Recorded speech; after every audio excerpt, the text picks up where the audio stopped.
Good morning students. आज हम लोग क्वांटम केमिस्ट्री का next topic photo electric effect या प्रकाश विद्युत प्रभाव के बारे में अध्ययन करेंगे। हम देखते हैं कि जब अल्ट्रावायलेट किरणें या एक्स किरणें किसी धातु की सतह पर आपतित होती हैं तो यह उसके अंदर से इलेक्ट्रॉनों का उत्सर्जन करती हैं, सतह से इलेक्ट्रॉनों का उत्सर्जन करती हैं। इस प्रभाव को हम कहते हैं प्रकाश विद्युत प्रभाव, फोटो इलेक्ट्रिक इफेक्ट।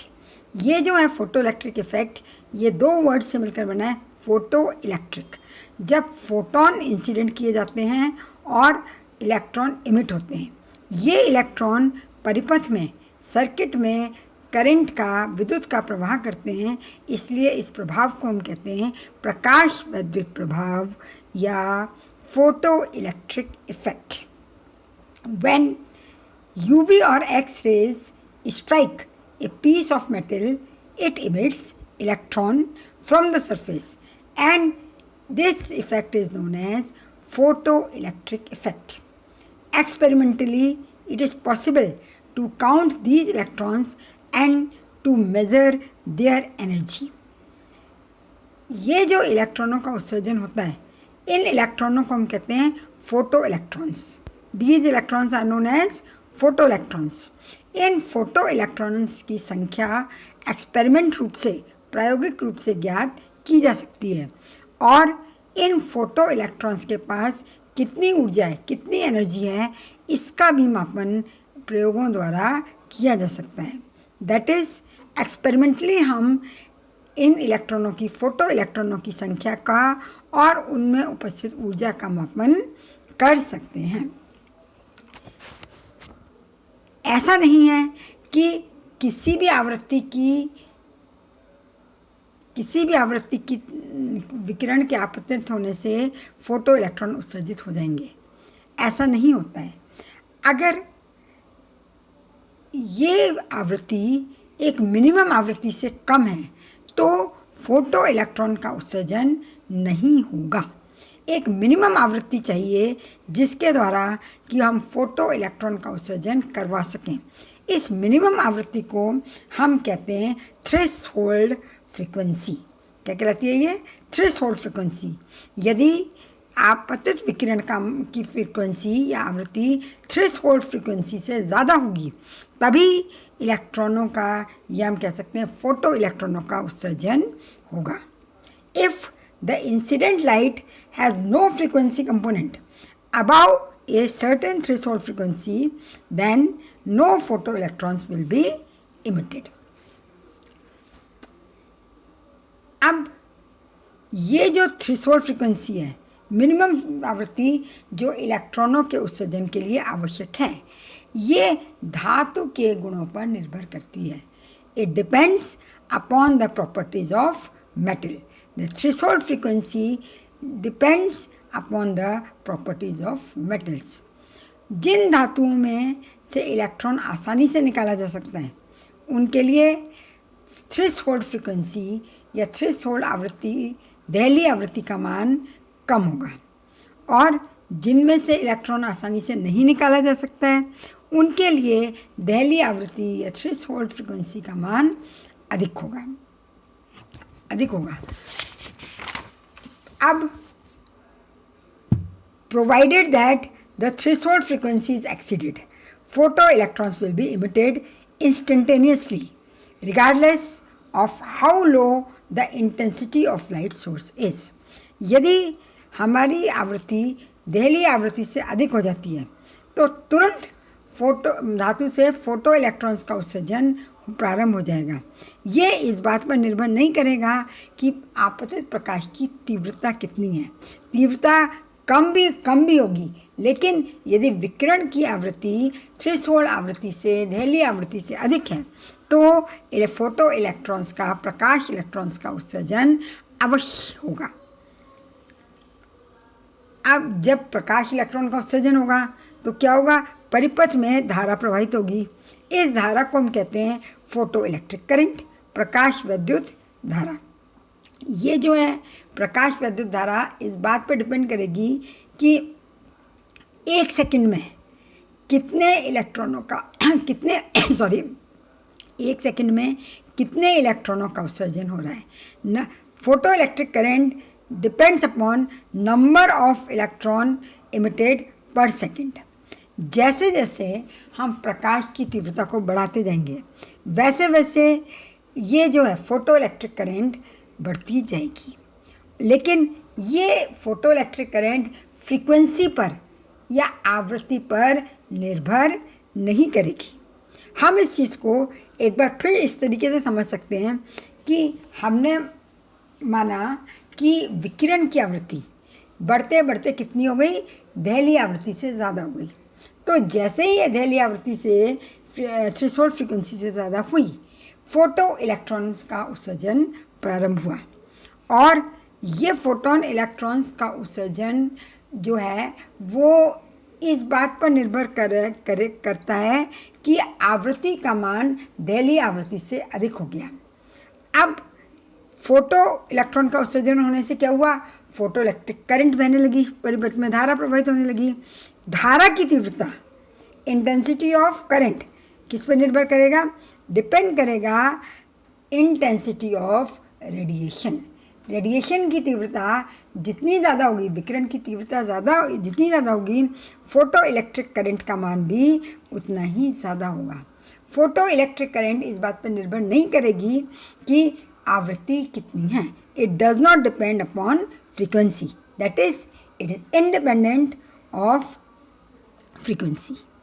यानी करंट की तीव्रता किस पर निर्भर कर रही है, करंट की तीव्रता इस बात पर निर्भर कर रही है कि विकिरण की इंटेंसिटी क्या है, और आवृत्ति पर निर्भर नहीं कर रही। और करंट फोटो इलेक्ट्रॉन का उत्सर्जन किस पर निर्भर कर रहा है, फोटो इलेक्ट्रॉन का उत्सर्जन इस बात पर निर्भर कर रहा है कि आवृत्ति मिनिमम आवृत्ति से यानी दहलीय आवृत्ति से अधिक हो गई। इस बात पर निर्भर नहीं कर रहा है कि इंटेंसिटी का मान कितना है, विकिरण की तीव्रता कितनी भी क्यों ना हो, लेकिन यदि आवृत्ति थ्रेशोल्ड आवृत्ति से, थ्रेशोल्ड फ्रीक्वेंसी से ज़्यादा या उसके बराबर नहीं है तो इलेक्ट्रॉन का उत्सर्जन नहीं होगा। नेक्स्ट,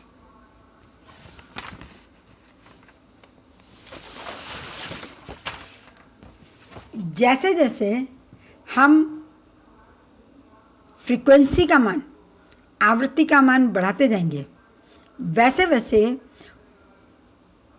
उत्सर्जित होने वाले फोटोनों की संख्या में तो परिवर्तन नहीं होगा, लेकिन जो फोटो इलेक्ट्रॉन उत्सर्जित होंगे उनकी काइनेटिक एनर्जी में, गतिज ऊर्जा में परिवर्तन होगा। गतिज ऊर्जा आवृत्ति बढ़ाने के साथ साथ बढ़ती जाएगी। जैसे जैसे इंसिडेंट या आपतित विकिरण की आवृत्ति बढ़ेगी वैसे वैसे उत्सर्जित होने वाले फोटो इलेक्ट्रॉन की गतिज ऊर्जा का मान भी बढ़ता जाएगा।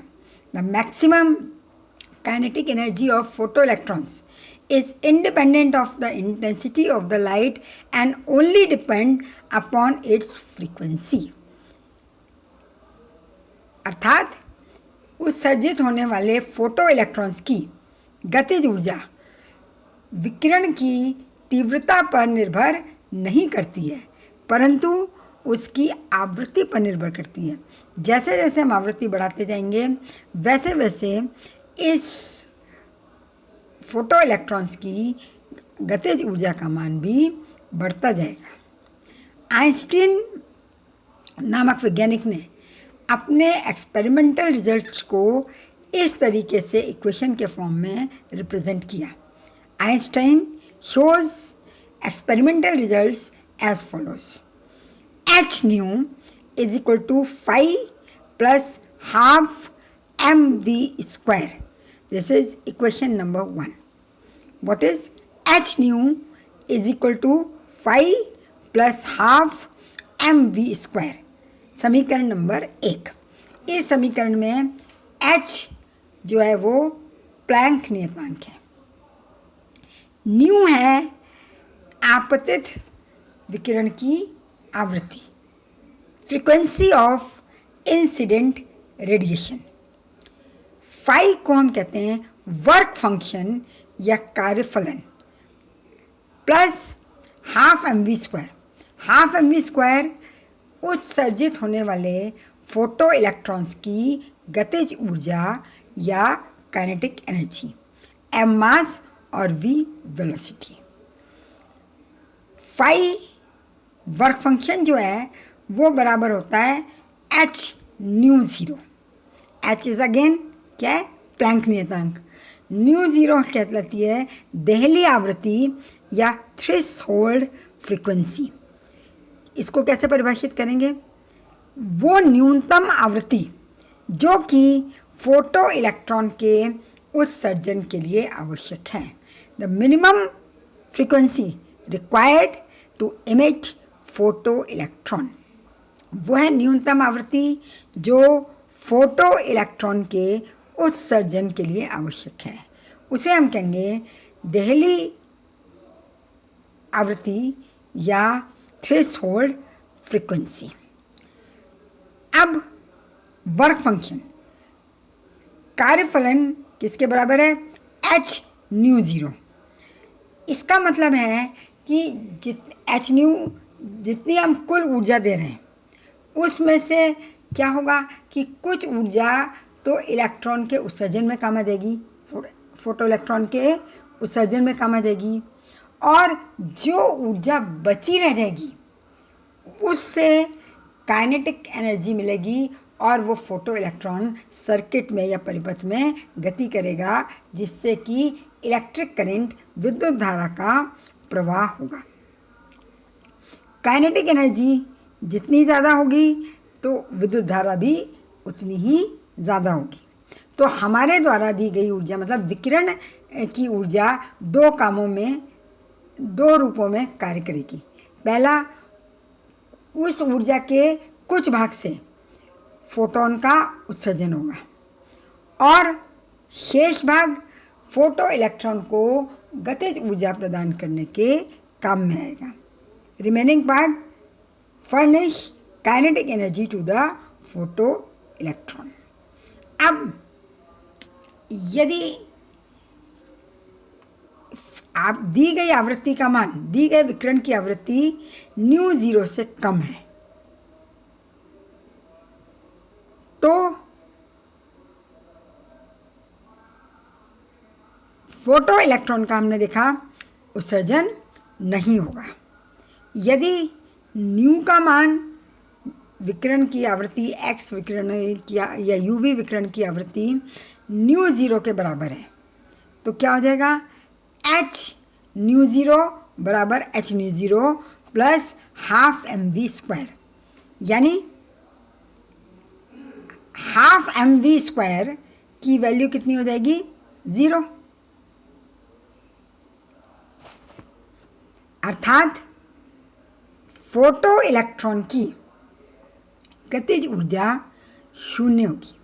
यानी फोटो इलेक्ट्रॉन का उत्सर्जन तो होगा, लेकिन उस इलेक्ट्रॉन से, उस फोटो इलेक्ट्रॉन से electric current, photo electric current का प्रवाह नहीं होगा। अब जैसे जैसे जैसे हम आवृत्ति का मान, विकिरण की आवृत्ति का मान बढ़ाते जाएंगे, वैसे वैसे half M we square, H nu zero तो कांस्टेंट है, निश्चित है, हाफ एम वी स्क्वायर का मान बढ़ता जाएगा। यानी अर्थात कि फोटो इलेक्ट्रॉन की गतिज ऊर्जा बढ़ती जाएगी। जैसे जैसे फोटोन की गतिज ऊर्जा बढ़ती जाएगी वैसे वैसे फोटो इलेक्ट्रिक करंट का मान भी बढ़ता जाएगा। इन फर्स्ट इक्वेशन में हमने वर्क फंक्शन की जगह क्या रख दिया, एच न्यू ज़ीरो। तो हमारे पास क्या इक्वेशन आ गई, second one is h nu बराबर H nu zero plus half M we square. This is equation number 2। Nu is the frequency of emitted electron, v velocity of emitted electron. Now h nu, what is h nu? h nu is the energy of incident proton. जो proton strike कर रहा है metal surface पर, उसकी energy कितनी है, h nu। Phi is the work function of the metal, metal का कार्यफलन या वर्क फंक्शन है।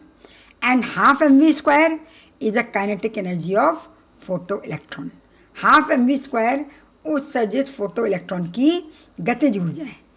इस इक्वेशन को हम कहते हैं Einstein photo electric equation. This equation is known as Einstein photo electric equation.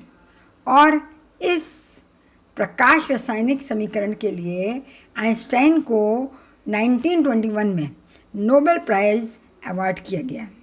For this equation Einstein was awarded the Nobel prize in 1921। अब इस समीकरण से हमें क्या पता चलता है?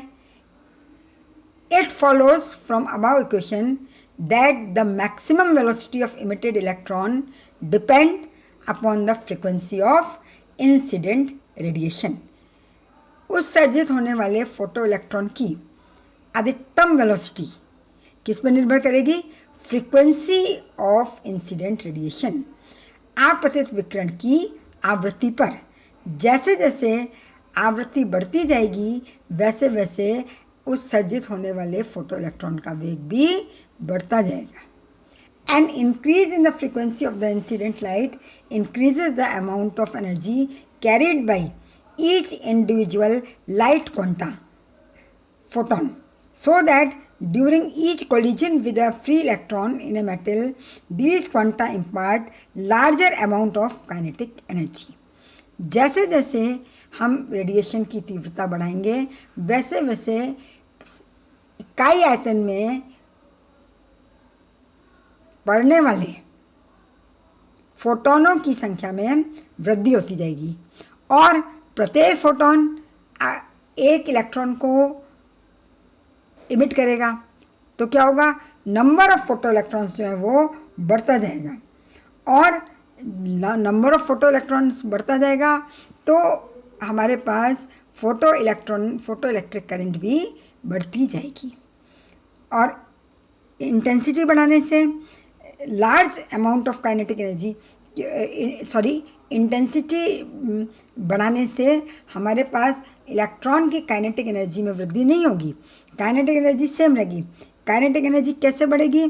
काइनेटिक एनर्जी बढ़ेगी फ्रीक्वेंसी या आवृत्ति बढ़ाने से। तो this is the Einstein photo electric effect. Thank you students.